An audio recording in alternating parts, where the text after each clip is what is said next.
Bonjour à tous et bienvenue dans ce nouvel épisode de l'entrepreneur du droit by Fed Legal. Dans ce podcast, nous recevons des acteurs du monde du droit. Nos invités ont tous un point commun, ce sont des entrepreneurs. Nous sommes Audrey Deliris et Yasmine Apchi, chasseuse de tête chez Fed Legal, et nous sommes ravis de partager avec vous ces parcours inspirants. Bonne écoute. Bonjour à tous, ravi de vous retrouver dans ce nouvel épisode de l'entrepreneur du droit, le DD by Fed Legal.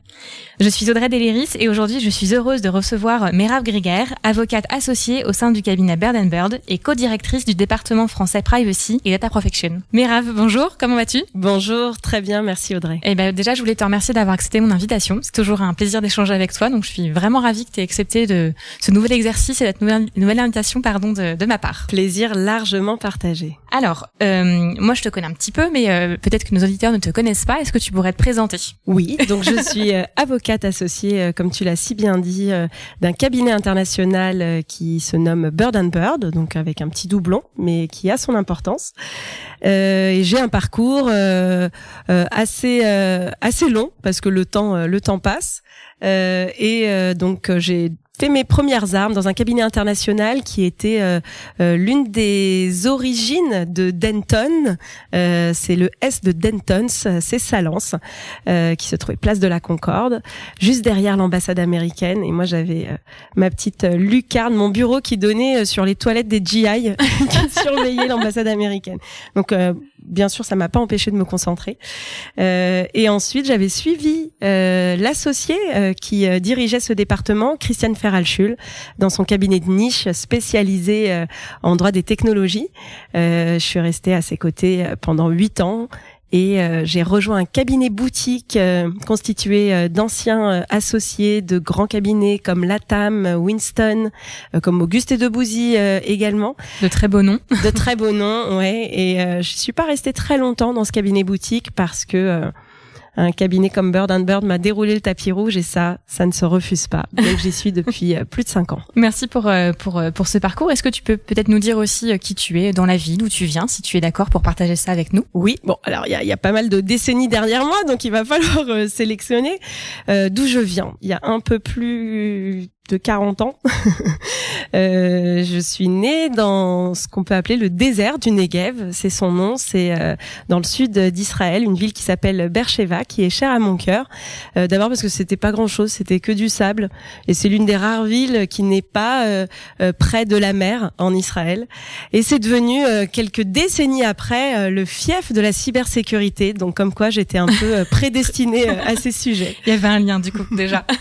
Mais très vite, à 4 ans, moi je suis née d'une maman française, parisienne. À mes 4 ans et demi, on a rejoint la France. Donc j'ai cette double culture. Donc c'est très difficile pour moi de dire quelle est ma langue maternelle parce que ma première langue était l'hébreu et que la langue de ma mère est le français que j'entendais mais que je ne parlais pas. Donc un peu déracinée, mais pour revenir à mes sources aussi, puisque ce sont aussi mes origines. Donc plein de paradoxes qui vont sûrement se retrouver dans le cadre de cette interview et que j'espère pouvoir justifier autant que possible. Et donc j'ai vécu à Paris, d'abord dans une cité HLM, dans le 19e arrondissement, et ensuite j'ai eu l'opportunité de réaliser un rêve qui était celui d'étudier au Panthéon, à la Sorbonne. Alors très empreinte de ma passion pour le cinéma. Vous êtes trop jeune pour connaître ce film, mais L'étudiante avec Sophie Marceau. Ah oui. Ça vous parle ? Ah oui, moi ça me parle beaucoup. Bon, j'ai la BO par cœur dans ma tête, mais la bande son, mais je vous épargne. Et donc j'avais ce rêve d'aller à la Sorbonne. Alors c'était pas pour des études de lettres, des études de droit, matière qui était aussi chère à mon cœur. D'accord. Je pensais pas qu'on allait parler de Sophie Marceau, mais j'aime beaucoup, donc très bien. Eh ben merci Merab. Je rentre un peu dans le vif du sujet parce que, comme tu le sais, le podcast s'appelle Entrepreneur du droit. Donc là, on peut le dire entrepreneuse du droit. Pour toi, c'est quoi du coup une entrepreneuse et spécifiquement dans le droit ? Ouais, très bonne question. Mais est-ce qu'elle est réservée qu'aux femmes ? En tout cas à toi. Mais tu moi, réponds comme tu le souhaites. Ouais, je dirais que c'est 2 choses. La première, c'est oser. On s'autorise pas toujours à oser. Je pense que c'est l'une des premières qualités qu'il faut avoir quand on est entrepreneur. Ensuite, c'est la loyauté. Parce que si on veut durer, il faut pas traîner des casseroles. Et la meilleure façon de ne pas traîner des casseroles et puis d'éviter aussi les pièges, parce que beaucoup de terrains minés dans celui de l'entrepreneuriat, la loyauté est certainement la meilleure des armes. Est-ce que justement être avocate, ça a toujours été une évidence pour toi? C'était une évidence. Moi, j'ai beaucoup d'évidences. Le plus dur aura été de les choisir. Mais ça fait partie de mes évidences, oui. Ce métier-là, ce métier de défense de la veuve et l'orphelin, c'est assez classique. Mais ce métier aussi d'investigation, ce métier avec beaucoup de valeurs, une déontologie, une éthique et au service de l'autre, ça fait partie des éléments qui me tenaient tout particulièrement à cœur. Et je pense que quand on est avocat, on l'est un peu au quotidien. Et justement, question intéressante qu'on n'a pas préparée, mais je te la pose quand même du coup. Est-ce que tu avais conscience quand tu étais étudiante en droit de ce statut de libéral, d'être entrepreneur? Est-ce que tu en avais conscience? Je pense que oui. Le statut libéral, davantage que le côté entrepreneur. Je pensais pas faire autant d'entrepreneuriat. J'avais le sentiment qu'on était comme des médecins et que les clients tombaient du ciel et qu'on servait tellement des intérêts vitaux que ça viendrait seul. Or c'est pas le cas, c'est très difficile d'avoir du travail quand on est avocat, non pas qu'il y ait peu de causes à défendre, mais c'est pas si évident. Mais le côté libéral, c'est un élément qui est très important pour moi et que je cherche à préserver notamment auprès de mes collaborateurs. C'est intéressant parce que en tant que chasseuse de tête, moi j'ai beaucoup d'avocats qui quittent la robe et qui justement veulent partir et quitter ce statut libéral pour d'autres raisons aussi bien entendu. Donc d'avoir du coup des personnes comme toi avocates qui veulent absolument rester libérales et un statut que tu défends très fort, c'est intéressant justement. Donc toi en tout cas, tu t'y sens bien dans ce statut Mais je pense que parmi les personnes qui quittent le monde de l'avocature avec ce qu'il représente de libéral, parmi ces personnes-là, je ne fais pas de généralité, il y a des personnes qui ont été déçues parce qu'on n'a pas respecté leur statut de libéral. Alors si on ne nous respecte pas dans cette nature-là, cette fonction-là, effectivement, autant poursuivre ailleurs et peut-être être mieux traité. Oui. Et être plus heureux parfois, mais voilà. S'épanouir dans des règles qui seraient plus claires. Ok. D'après ce que j'ai pu lire en préparant ce podcast, tu es tombée un peu par hasard sur cette matière qui est la privacy et qui est devenue ton expertise. On lit partout sur Google quand j'ai regardé que tu es une experte dans ce domaine. Donc comment ça s'est passé d'arriver comme ça tu n'es pas devenue experte du jour au lendemain, j'imagine. Donc comment t'as découvert? Presque du jour au lendemain. Alors raconte-nous. Alors moi je voulais faire du droit de la propriété intellectuelle, le droit de la publicité, la création audiovisuelle, tout ce qui était autour de la créativité, de la création, de l'art, et aussi le droit de la communication sur la partie d'élite presse. J'étais passionnée de droit à l'information. C'était mes matières de prédilection et c'est pas le boulot que j'ai trouvé. Donc j'ai eu une très jolie rencontre. C'est souvent ce qu'on n'a pas prévu qui devient l'élément clé de votre vie, de votre carrière qui va compter. Donc moi j'avais fait ce qu'on appelle le stage EFB obligatoire, donc de l'école du barreau, chez Auguste et Debouzy, super stage j'ai eu de la chance, j'ai rencontré vraiment de très belles personnes, avec Maasty Razavi notamment. Bon, oui. J'ai pas énormément travaillé avec elle, mais j'ai eu l'opportunité de travailler avec elle et d'échanger et de m'imprégner de toutes ses valeurs à elle et ses compétences et son élégance, enfin un super modèle. Et d'autres personnes aussi là-bas, donc Camille Aéry aussi que j'avais pu croiser, avec qui je travaillais davantage pour le coup. Et ça c'était mon stage obligatoire. Et puis il s'est agi de continuer à travailler aux côtés de la préparation de mon examen de clôture de cette école du barreau, donc le CAPA. Et je ne pouvais pas me permettre de ne pas travailler et je voulais pas reprendre un job étudiant. Donc j'ai proposé des candidatures en parallèle de mes études et de la préparation de cet examen. Parmi les candidatures, donc moi j'y allais, j'y croyais à mon profil spécialisé droit des médias, droit audiovisuel, droit du cinéma, de la musique, de l'art de l'édition. Et ça a plu. Mais ça plaît pour les entretiens, mais pour finalement qu'on me propose autre chose. Donc c'est ainsi que j'ai été reçue par Salance, donc Dentons, devenu entre-temps Dentons, l'équipe de Christiane Ferralschul. Et on me dit, écoutez, votre profil nous intéresse, on vous a fait venir. On vous avoue, on n'a pas de dossier sur ce sujet-là. Pas encore, mais si ça vient, au moins vous êtes là. En revanche, petite nouveauté. Je fais oui, on va vous faire passer un examen. Mais c'est juste un stage. Oui, mais c'est une nouveauté cette année et désolé, vraiment, la personne m'a dit je vous demande de m'excuser. C'est pas très agréable de devoir passer un examen, mais on a décidé de mettre ça en place. Je fais OK. Et c'est l'équipe droit de l'informatique. Alors moi à l'époque, j'étais pas geek, hein. Je vous parle d'un temps où il y avait où Facebook démarrait en réalité. Et là, je me retrouve avec une loi dont je ne connaissais pas l'existence, qui s'appelait la loi pour la confiance dans l'économie numérique. Et je dois voir ce projet de loi avec son article 6.1 et je le découvre en fait. J'en avais jamais entendu parler. Et là, je me dis, écoute, tu ne sais rien, donc tu vas lire, oui. Tu vas essayer de comprendre, tu vas essayer de mettre en perspective et de produire. Et c'est parti. Je crois qu'il me laisse une demi-heure. Je rédige. Il récupère ma copie et donc je rentre chez moi et il me dit que la rédaction était excellente. Alors cet article 6.1, c'est sur la responsabilité des plateformes, des acteurs de l'internet. Et croyez-moi que je vais en manger de cet article 6.1 très rapidement. Et donc ce stage démarre. Et dans ce stage, j'y vais avec beaucoup de volonté, d'abord beaucoup d'humilité parce que matière que je ne connais pas, le droit des nouvelles technologies qui ne m'intéressait pas. Et je me disais faut pas décevoir. En plus, vu comment on était payé dans les cabinets internationaux, fallait vraiment que je leur en donne pour leur argent.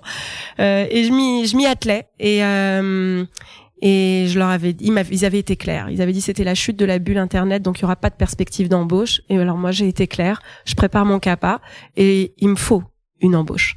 Donc tous les soirs à 18h, je m'arrête pour étudier et puis pour aller à mes entretiens. Et un jour, la secrétaire particulière de Christiane Ferralschul vient me voir et me dit mais Rav,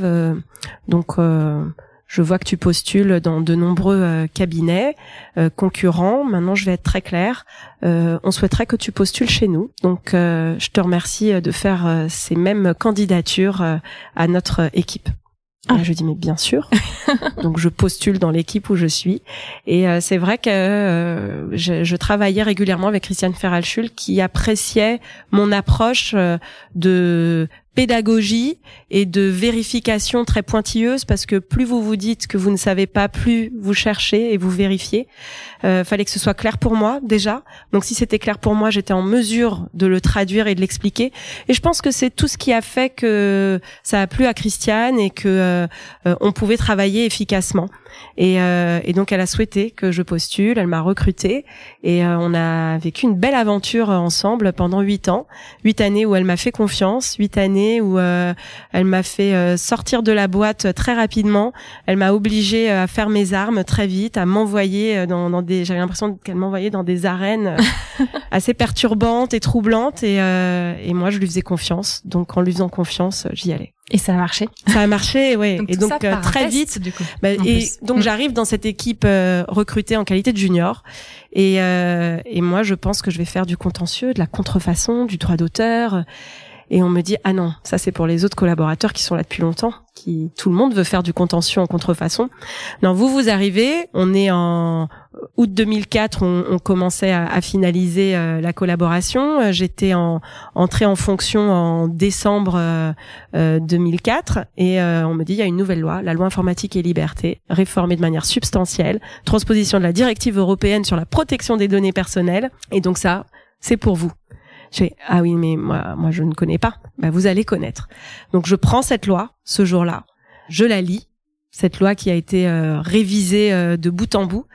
Et je pense qu'à cette première lecture, alors c'est très prétentieux et c'est un peu, il y a un côté mise en scène, mais à partir du moment où je fais l'effort de lire cette loi, de la première phrase jusqu'à la fin, je deviens plus expert que ceux qui sont complètement imprégnés de l'ancien régime, du précédent droit applicable. Et là, j'ai déjà un train d'avance puisque je maîtrise from scratch, comme on dit, de but en blanc. Là, je démarre toute vierge sur la matière et entachée de rien. Et donc, je pense que finalement, j'en savais déjà plus que les autres parce que j'étais pas du tout affectée par de précédents raisonnements et de précédentes règles. Donc en fait, si tu es presque devenue experte en très peu de temps et un peu par hasard alors. Oui, je me suis tout de suite retrouvée avec des sociétés du CAC 40 en face de moi, des énarques à qui je devais expliquer le droit c'était à la fois délicat et fallait oser le faire. Et hyper formateur, forcément. Très formateur.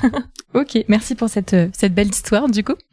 Et alors, toi, comment tu te définis en tant qu'entrepreneuse? Du coup, là, j'ai lu beaucoup de choses avant de t'inviter. Dans une des interviews que tu as données récemment dans Les Décideurs, il te qualifie d'humaine et innovante. Est-ce que c'est ça qui marche selon toi, le fait que toi tu es une bonne entrepreneuse? Alors, en tout cas, j'ai beaucoup apprécié cet article. C'est un article qui m'a beaucoup touchée. Humaine et innovante, merci. J'espère qu'on me le reconnaît par ailleurs, pas que Décideurs, mais aussi mes clients, mes collaborateurs, mes associés. Quand vous m'avez demandé ce qui me qualifierait en tant qu'entrepreneuse, parce que je pense que humaine et innovante, c'est en qualité d'avocate. Mm-hmm. Si je devais me définir sous le prisme de l'entrepreneuriat, je dirais généreuse. Et là, vous me dites pourquoi? Oui, pourquoi? Je te demande pourquoi, oui. Alors, pourquoi généreuse? Parce que il faut être généreux avec son temps quand on est dans l'entrepreneuriat. Faut pas le compter. Il faut être généreux dans le conseil que l'on va délivrer. Il faut pas se contenter de donner au client ce qu'il attend de nous, c'est-à-dire un conseil sur le périmètre qu'il a défini. Il faut anticiper ses besoins, anticiper les risques. Faut aussi sortir de son propre champ de compétences, non pas pour délivrer un conseil dans un domaine que l'on ne maîtrise pas, mais pour faire intervenir d'autres experts. Et là, typiquement dans ma matière, qui est le droit des technologies, je suis pas ingénieure. Il y a des sujets aussi réputationnels. Je suis pas spécialiste en communication.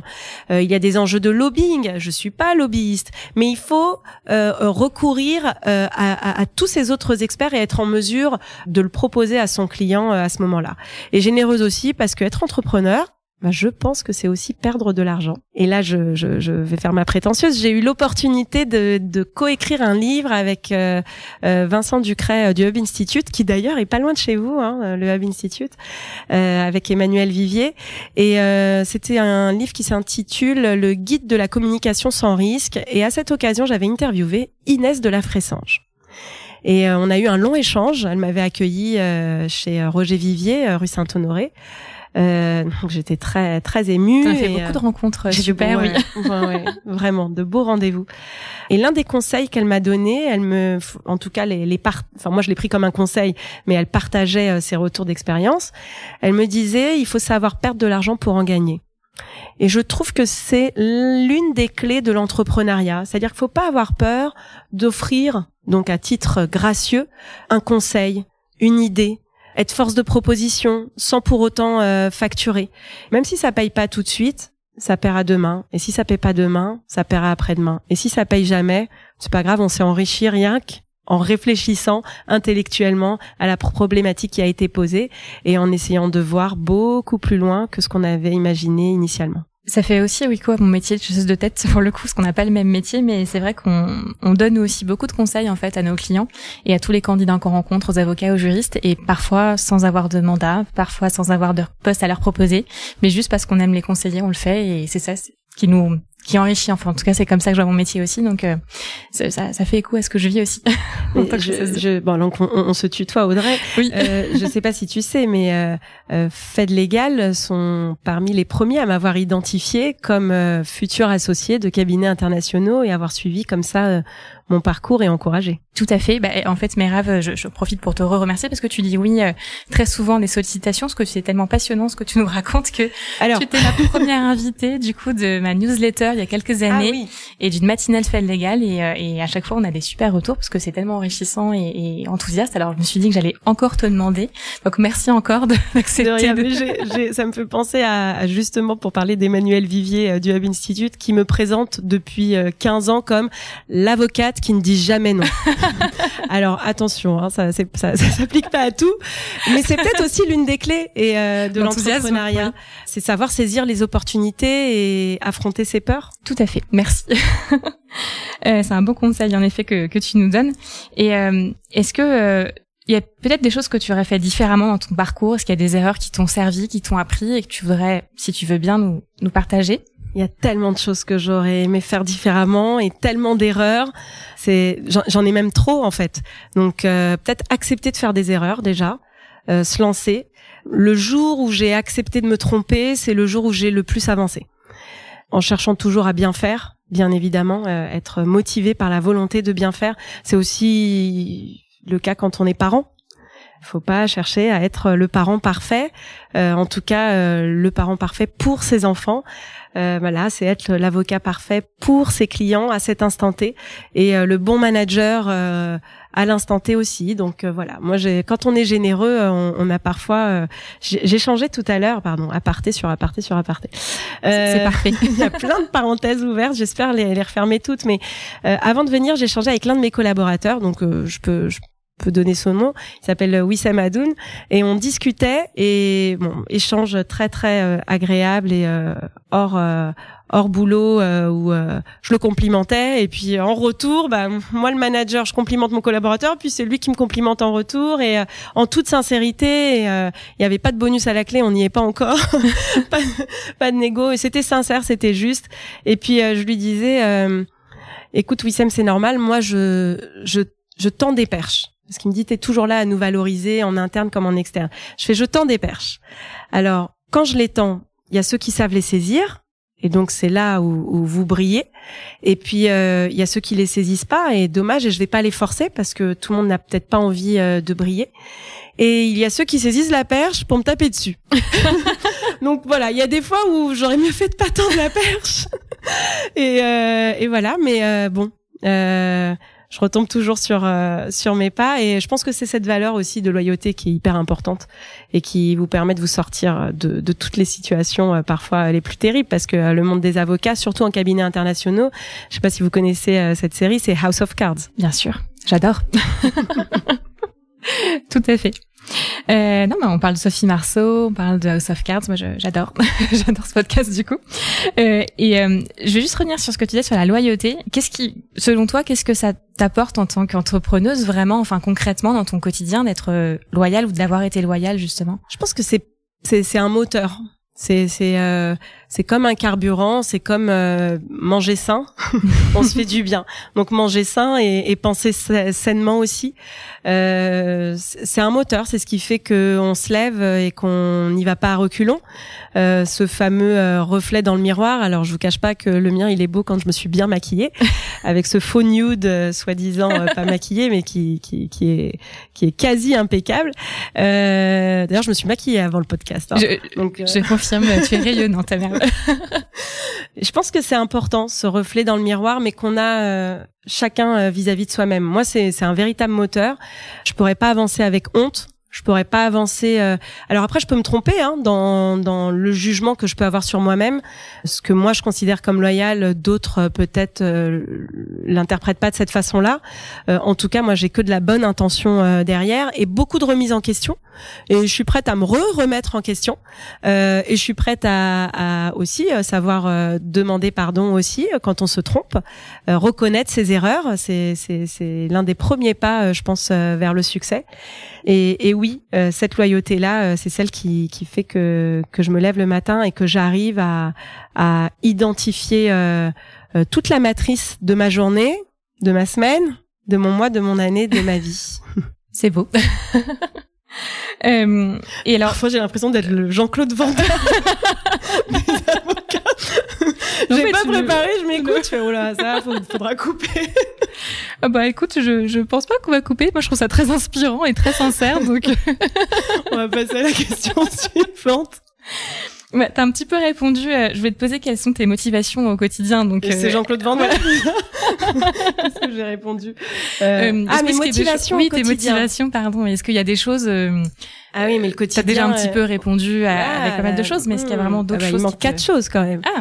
Eh oui, ma motivation au quotidien, elle a changé depuis mes 31 ans parce que c'est l'arrivée de mes premiers enfants, et donc ça dans la vie d'une femme, en tout cas méditerranéenne que je suis, c'est ça l'élément moteur, parce que vous êtes responsable de vie de la même façon qu'au cabinet on est responsable de carrière qu'on va faire évoluer quand on est associé avec ses collaborateurs, du bien-être et de l'envie de bosser ensemble sur des sujets.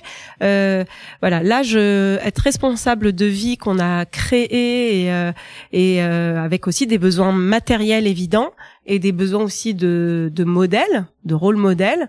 Je pense que ça guide notre quotidien différemment. Et d'ailleurs, c'est le meilleur gap que j'ai fait à chaque fois que j'ai eu un enfant. J'en ai 4. J'en ai que 2, mais je peux confirmer que j'aurais bien fait un 5e, mais bon, là, ça va pas être possible. Ça prend un petit peu de temps quand même, mais tellement de bonheur, et c'est vrai que ça permet d'avoir une autre vision sur tout, donc c'est merveilleux. Enfin, on pourra en parler pendant plein de minutes, plein d'heures, mais on va retourner sur un sujet un peu plus pro, même si évidemment c'est fortement lié. Et en tout cas, je partage évidemment ton avis.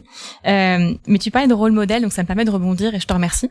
Quels ont été tes mentors par le passé, mais peut-être qu'ils le sont encore aujourd'hui d'ailleurs? Alors j'ai évoqué Christiane Ferralschul. C'est vrai que le regard qu'elle a porté sur moi et les opportunités qu'elle m'a offertes ont été majeures et déterminantes dans ma carrière. C'est très certainement celle qui a joué de manière active le rôle de mentor. Et j'ai pris tout ce qu'elle avait pu m'offrir de manière volontaire ou involontaire, puisque ça fait partie des personnes inspirantes. Elle a joué ce rôle de manière active. J'ai eu aussi des clientes qui m'ont vu évoluer et qui m'ont poussée, qui m'ont dit ce que serait ma carrière et des anciennes avocates notamment de grands cabinets comme Latham et Watkins qui me disaient mais Rav, vous faites partie de ces personnes qui finiraient associées d'un cabinet international. Alors j'ai beaucoup ri ce jour-là, ça m'avait suffi comme information, j'avais plus besoin de le réaliser. Il y a quelqu'un sur cette terre, il y a quelqu'un qui le pense. C'est chouette, j'avais eu ma promotion et quand c'est arrivé, j'ai beaucoup pensé à elle. Mais voilà, c'est vrai que chez les clients aussi, il y a eu cet échange de moi je leur donnais du conseil et eux me donnaient en retour leurs conseils à eux au quotidien. Mais je vous cache pas que voilà, on voit bien, je suis très bavarde, que ce soit ma gardienne avant de partir au bureau où on va prendre 1 minute 30 ou que ce soit là tout à l'heure les réceptionnistes du cabinet où on a échangé, il va en sortir une phrase, un mot, un regard, autant d'éléments. Alors c'est pas du mentoring, mais je peux vous dire que ça vous construit et que ça vous fait avancer. Et si vous êtes réceptif à ces éléments-là, vous ne pouvez que vous enrichir d'une manière ou d'une autre. Donc toutes les personnes qui t'entourent en fait t'inspirent. Oui, et peut-être que c'est ça la clé, c'est savoir bien s'entourer et puis identifier aussi ceux qui sont faussement bienveillants. Et ça aussi c'est important. C'est quelque chose qui est assez revenu durant les différents podcasts entrepreneurs du droit que j'ai pu faire jusqu'à présent. C'est entrepreneur, c'est pas quelqu'un qui est tout seul justement, c'est quelqu'un qui s'entoure bien des bonnes personnes en pro et en perso justement et c'est comme ça en tout cas que les personnes que j'ai pu interviewer jusqu'à présent m'ont dit que l'entrepreneuriat marchait. C'est aussi parce qu'on s'est entouré des bonnes personnes qui nous inspirent au quotidien et j'ai l'impression que pour toi c'est pareil. Absolument, avec aussi une diversification. Oui, faut pas s'entourer de gens qui nous ressemblent oui dans les valeurs, mais qui au contraire sont différents de nous pour apporter, pour constituer une vraie cellule riche avec différents pouvoirs. On n'est pas des super-héros, mais à nous tous, on a des super-pouvoirs. Et justement, au-delà des personnes qui peuvent t'inspirer, est-ce qu'il y a d'autres sources d'inspiration au quotidien, dans ton métier, en tant qu'entrepreneuse, en tant qu'avocate, en tant que femme, pour voir plus large? D'autres sources d'inspiration, oui, bien sûr, que ce soit la littérature, que ce soit aussi le cinéma ou la musique. Alors je me retrouve là à cette période de ma vie. Avant, j'étais très attachée à la mélodie et maintenant je suis beaucoup plus attachée au texte. Et je trouve que même dans les textes de chansons, on apprend pas mal de choses et c'est bien de les réécouter aussi les grands classiques, quelle que soit la catégorie musicale, mais on les appréhende et on les entend différemment, que ce soit la variété française, internationale, du rock, moi avant le rock c'était inaudible. Et je me dis mais plus je vieillis, plus je suis rock. Mais je comprends pas que cette musique m'ait finalement pénétrée. Moi j'aime beaucoup la soul music, toute cette musique afro-américaine qui me parle beaucoup. Un petit côté Let My People Go, j'imagine.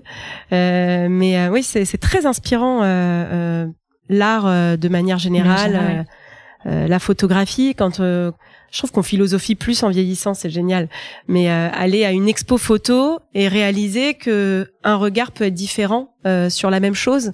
Et parfois, la photographie ou l'art vous offre ceci. Merci pour ce partage. Et alors, pour continuer sur la partie peut-être littérature au sens large et art. Est-ce qu'il y a une citation, toi, que t'aimerais partager avec nous? Alors, c'est à l'occasion d'une interview radio, un journaliste a dit une phrase qui m'a suivi tout mon parcours de vie et professionnel et qui m'a permis de prendre beaucoup de distance et de recul sur pas mal de choses et d'appréhender que ce soit une stratégie professionnelle, un dossier, une relation personnelle existante, familiale ou nouvelle, différemment. Et c'était un journaliste roumain qui parlait très bien français mais avec un accent très très fort. Et il m'a, sachant que j'étais née en Israël, il m'a sorti un proverbe hébreu que moi-même je ne connaissais pas. Alors bien sûr, quand je l'ai dit à mon père, il m'a fait mais on le connaît tous. Bon, c'est pas toi qui me l'as enseigné. C'est cet étranger. Donc l'étranger est très intéressant. Moi, j'aime beaucoup la notion d'étranger parce que c'est celui qui va pouvoir vous apporter énormément et parfois plus que votre entourage aurait pu vous apporter sur vos propres sources et ressources. Et là, il me dit cette phrase en hébreu. Alors, je vous la fais. Allez, dis-nous. Alors, en hébreu, je vous promets de vous traduire et de vous l'expliquer. Ça se dit Al tihet tzodek, tihet chacham. Ce qui signifie, Audrey, n'est-ce pas? Oui, je vous laisse le dire. Non, je te laisse me traduire, du coup. D'accord. Ce qui signifie, ne sois pas celui qui a raison, mais celui qui est intelligent. C'est très intéressant dans notre métier d'avocat et d'appliquer un adage comme celui-ci, parce que parfois on s'acharne à démontrer la vérité, on s'essouffle à l'expliquer, à la crier, alors que parfois l'approche, elle doit être beaucoup plus smart et intelligente pour arriver à une démonstration. Et notamment, vous savez, parfois on a la réponse et le résultat, mais si c'est nous qui donnons cette solution, voilà, on a la solution. Et si la solution vient de nous, il n'y aura pas une adhésion complète et totale. Donc c'est là où vous utilisez le côté smart et intelligent et où vous allez faire en sorte que cette solution sorte de la bouche de quelqu'un d'autre ou soit déduite par quelqu'un d'autre. Mais vous savez que vous avez apporté les éléments pour que ce soit déduit. Donc, Al tihet tzodek, tihet chacham. Parfait. Je n'oserais pas le répéter, mais en tout cas, merci pour l'enseignement. C'est en effet un bel adage. Et alors, tu nous as parlé de plein de choses, du coup, de passion au-delà du droit. On te sent passionné par la privacy, par toute cette expertise, évidemment, mais aussi que t'as découvert cinéphile. En tout cas, je ne savais pas que tu aimais aussi bien Sophie Marceau que les super-héros et plein d'autres choses, le rock, etc., la photo. Est-ce que... le rock, on s'emballe pas, hein. Je ne sais pas. Non. Tu écoutes juste, du coup, c'est tout. J'étais étonnée que cette musique me pénètre enfin, mais c'est tout. Pardon, donc Merab n'est pas une rockeuse, en tout cas. Mais voilà, est-ce qu'il y a des choses, peut-être une autre passion ou un autre métier qui t'aurait plu si t'avais pas été avocate? Est-ce qu'il y aurait un rêve comme ça, un petit peu que t'avais enfant? Très bonne question. Alors moi, j'ai été longtemps torturée parce que je n'arrivais pas à choisir mon métier. Et je le vois chez mes enfants aussi, où ils sentent qu'il y a une pression parce que qu'est-ce que tu veux faire quand tu seras grand? Et moi, je voulais faire tellement de choses. Et on nous demande de choisir. Il a fallu choisir. Moi, je voulais être plein de choses. donc je ne vais révéler que celles qui peuvent être révélées, mais notamment journaliste, reporter. Voilà, j'étais prof. C'était quelque chose qui me plaisait beaucoup, que ce soit prof comme dans le cercle des poètes disparus ou enfin voilà, ces profs-là qui vous changent la vie, qui inspirent, oui. Qui inspirent, exactement, comme Mitchell Pfeiffer aussi dans Gangsta Paradise, aller dans des zones un peu imprévisibles où c'est plus compliqué d'enseigner. Voilà, mais aussi le simple instituteur qui change la vie, comme dit Goldman. Voilà, donc tous ces métiers-là et plein d'autres, parce que j'aime le cinéma, parce que j'aime la musique, parce que j'aime l'entertainment, parce que voilà. Mais donc il a fallu choisir par nécessité aussi et faire des entorses à des rêves, à des passions. Mais finalement, je me dis que quand j'écris, Je suis pas très loin du journaliste. Quand je fais de l'investigation, je suis pas très loin de la détective que j'aurais tant aimé être. Que quand j'accompagne mes clients dans la communication, que ce soit des clients dans le domaine politique ou dans le domaine professionnel, eh ben je la suis cette directrice en com. Quand je fais des explications et de la sensibilisation auprès des autorités françaises, je la suis quelque part un peu cette lobbyiste. On essaie de faire bouger pas mal de choses. Quand je suis avec mon équipe et que j'essaie de fédérer ou de faire du team building, l'entertainment on le retrouve aussi et c'est assez agréable, voilà. Mais à la fois il y a eu des entorses, à la fois j'ai retrouvé toutes ces facettes dans l'exercice de mon métier, parce qu'on a parlé de métier libéral, on peut choisir la façon de l'exercer. J'ai écrit un livre, ouais. Et j'ai envie de vous dire aussi, j'ai pas fini. Donc tant que je serai vivante, j'ai pas terminé d'atteindre mes projets, mes passions, et j'espère qu'un jour je viendrai vous en parler encore. Ah oui, tu reviendras nous expliquer encore tous les beaux projets réalisés dans les 10 prochaines années et plus encore. Et puis là, j'ai une équipe qui suit, et c'est ça qui est chouette aussi, qui est très demandeuse d'approches un peu plus innovantes et inhabituelles. Et c'est vrai, ce que tu dis, c'est vraiment très fort. Je trouve, c'est que on entend beaucoup de gens qui sont pas forcément heureux dans leur travail, et on a de la chance. Je vois que t'es hyper enthousiaste, et je le suis moi avec mon propre métier. Et c'est vrai qu'on peut, je pense, réussir quand on est bien entouré aussi, à l'exercer de la manière dont on le souhaite en fait, et à ajouter de la passion, à ajouter plein de choses qui font qu'on retrouve des rêves d'enfants parfois. Donc et je vois que t'as réussi à le faire, donc ça fait toujours plaisir et chaud au cœur de voir des gens aussi enthousiastes que toi réaliser des rêves d'une manière différente, en tout cas, que celle qu'on avait imaginée à la base. On peut pas tout faire en même temps, Non. Faut être très patient, mais ne rien enterrer. Est-ce qu'il y a des conseils que tu aimerais donner à un avocat après l'obtention de son diplôme, au jeune avocat qui vient d'avoir son diplôme? Qu'est-ce que tu lui dirais? Alors moi, je m'attache à donner pas mal de conseils, et je précise tout le temps, bien évidemment, vous n'êtes pas obligé de le suivre, mais prenez-les comme l'une des clés ou l'un des éléments au moins pour challenger ce conseil-là. Mais et j'en donne régulièrement, notamment à mes étudiants. Donc j'enseigne à Paris 2, à mes collaborateurs, à mes stagiaires. Voilà. Donc même avant du coup avant d'avoir le diplôme, ouais. Peut-être aussi parce que j'ai manqué de conseils. J'ai eu des rencontres qui ont été très constructives et heureuses, mais j'ai manqué de conseils. D'abord parce que je viens pas d'un milieu d'avocats. Ensuite parce qu'on est venu vivre en France, dans le pays de ma maman, mais toute la famille de ma maman avait déjà été délocalisée en Israël.